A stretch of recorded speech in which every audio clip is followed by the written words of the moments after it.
Hello, I'm Roy Lance, and I'm honored to be chaplain of American Legion Horus Hour Post 29. This is the second in what I hope will become a series of brief sessions that I'm calling Soul Fuel for the Trip Back to Normalcy. In the first session, we took a look at some of the horrible things that have happened to our great country over the centuries. The pandemic 100 and some years ago, the world wars, all of the bad things that happened. But we also acknowledged that we've never seen anything quite like this, have we?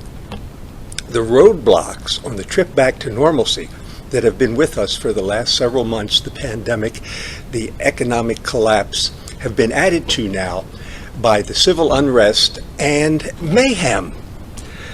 It all seems overwhelming, I know, but as chaplain, I also know there is a way of hope. There's a source of positive expectation from all of this, and that source is the Lord, our supreme commander, who shares with us, who tells us what his plans are in Scripture.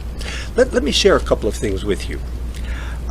2 Timothy chapter 1 tells us, "For God has not given us a spirit of fear, but of power and of love and a sound mind." That's good stuff. That's encouraging. That also sounds like it's describing our post-29 family, doesn't it? In Psalm 124, verse 6 to 8, it says, "Let us thank the Lord who has not let our enemies destroy us. Our help comes in the name of the Lord, who made heaven and earth." And 2 Corinthians chapter 4 nails it. Listen to this. "We are hard-pressed on every side, but not crushed. Perplexed, but not in despair. Struck down, but not destroyed." And I think our real hope comes from something I mentioned last time, that in the Gospel of John, Jesus tells us that there has never been a dark night that will not end. This is going to end. Let's have a chaplain's chuckle. So the minister was preoccupied with thoughts about how he's going to explain to the congregation that they need more money to finish the repairs to the church that they wanted. In his anxiety, the phone rings.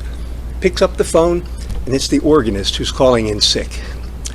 So he finds a substitute organist, and when the substitute organist comes in, the minister gives him the plans for the service that day, and he says, "But you'll have to think of something to play after I make the announcement to the congregation."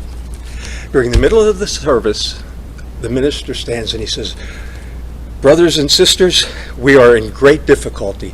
The roof is going to cost twice as much as we thought, and we need an additional $4,000.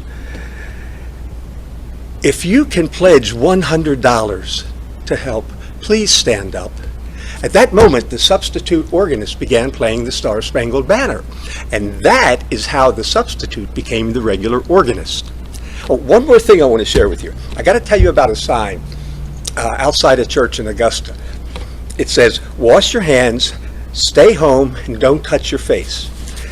That's found in Hygienesis 24/7. Oh, one last thing. Please, if you know of anybody in the post that's hurting, that's ailing, please let me know so that I can't visit like I used to be able to do, but I can call, I can send a get well card. It's Roy at Roy Lance, ROYLANTZ. And the same thing for if you know of anyone that has passed. Again, we're not able to anymore to go to these services, but I can certainly extend condolences from the post. Thank you for joining me in this session of Soul Fuel for the Trip Back to Normalcy. I look forward to seeing you next time. Until then, stay well and God bless.